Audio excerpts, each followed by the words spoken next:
It's critical, because of the angle that the police officer, I watched him pull the sack out of my pocket, my personal Native American herb, and then he shoved it back in and took me to jail with it. I watched this. My friend watched it. He got video of it. I'd like to see the other 10 cops that came there with their guns out. So check this out, because today we're in a Michigan district courtroom where Robert Sigsby, no lawyer, just himself, is demanding body cam footage from the 10 officers who showed up guns drawn over a seatbelt stop, claiming one of them pulled something from his pocket, put it back, and still arrested him for it. He's here for a follow-up because the judge already ordered that footage turned over last time, and it never happened. Having to repeat a court order is already a problem, and that tension sets the tone for everything that follows.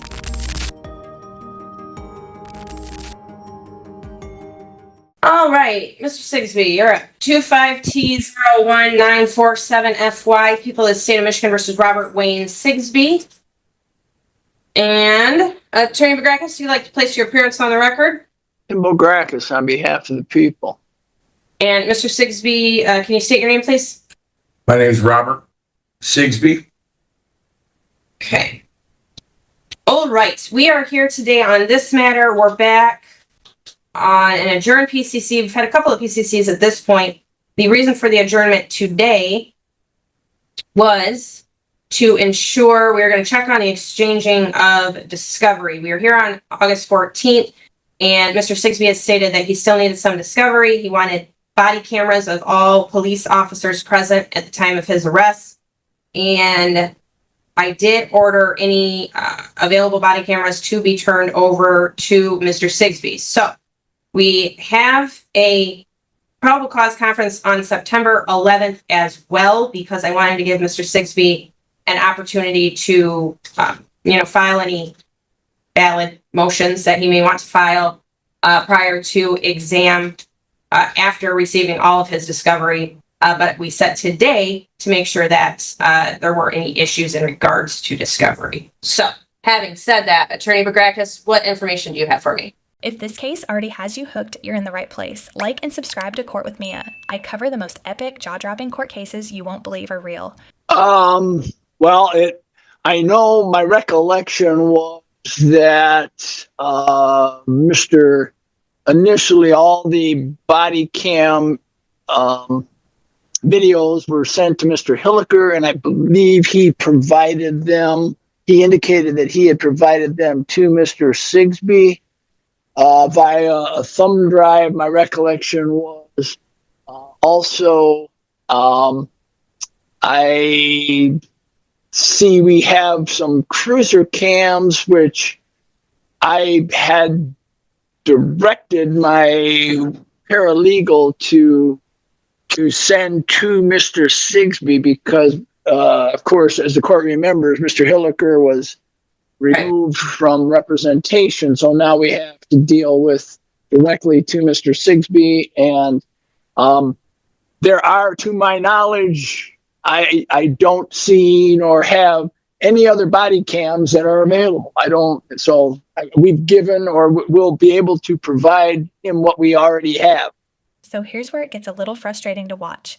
Attorney Bagrakis from the prosecutor's office shows up and basically explains that the reason discovery wasn't handed over is because nobody was physically in court that day. In the judge's response, she points out that her order was made in person, with everyone present, and the date was set specifically so this exchange could happen face-to-face. No confusion, no miscommunication, just an order that wasn't followed. Bagrakis tries to be diplomatic about it, but the judge isn't having it. She makes clear that when she gives an order, it's not optional based on convenience. What's interesting here is that she doesn't blow up. She stays calm, and somehow that makes it hit harder, because you can tell she's had this conversation before, and she's tired of it. But that wasn't the whole story. It's critical, because of the angle that the police officer, I watched him pull the sack out of my pocket, my personal Native American herb, and then he shoved it back in and took me to jail with it.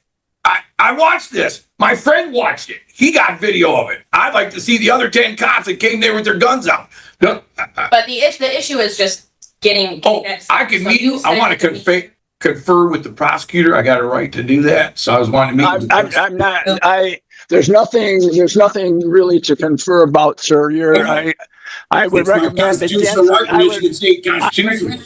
I would recommend against that, and I will, Judge. I will do what I can. If the court will indulge us another adjournment, I will make sure that I at least look into the other, making sure that we have whatever copies of either cruiser cam or body cam we have available, that we will get it copied. And if the court tells me to show up at a certain place and time, I will be there, or I will have a representative there to hand deliver it to Mr. Sigsby.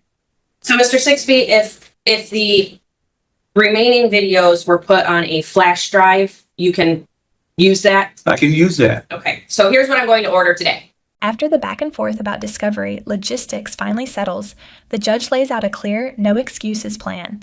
Any outstanding footage, cruiser cams, body cams, whatever the prosecutor's office has, goes onto a flash drive.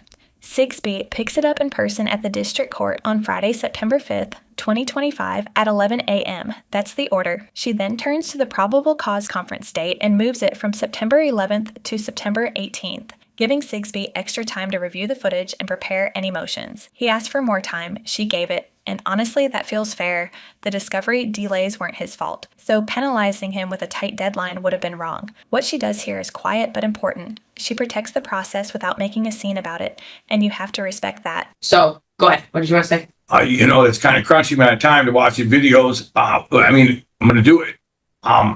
Yeah. So there was like 3 jurisdictions there, plus the sergeant was there. So he was close. You would think the sergeant of the sheriff's department would have his body camera on. And then there was at least 2 Burton cars. I do believe there was around 4 Burton police there. And I mean, if they're running out here, it looked like I robbed a bank is what it looked like. And there's so many people with their police, with their guns. And I couldn't understand this over a traffic stop, a civil infraction. The seatbelt is not an arrestable offense. He had no reason to ask me my ID.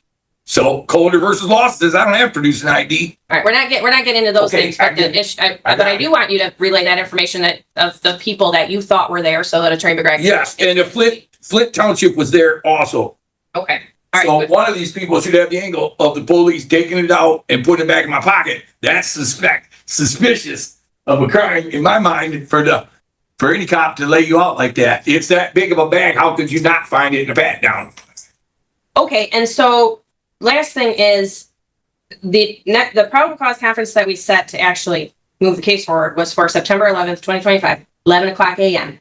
We can leave it on that date, or we can put it a week after that on the 18th if you think you'll need more time, Mr. Sigsby. It does not. Time is precious. I'd like to have more time. It would be nice for me. Okay. Attorney McGregor, are you opposed to putting the next PCC on September 18th? I am not opposed to that. Okay. All right, good. Okay, so then Judge, may I inquire just one thing? Did Mr.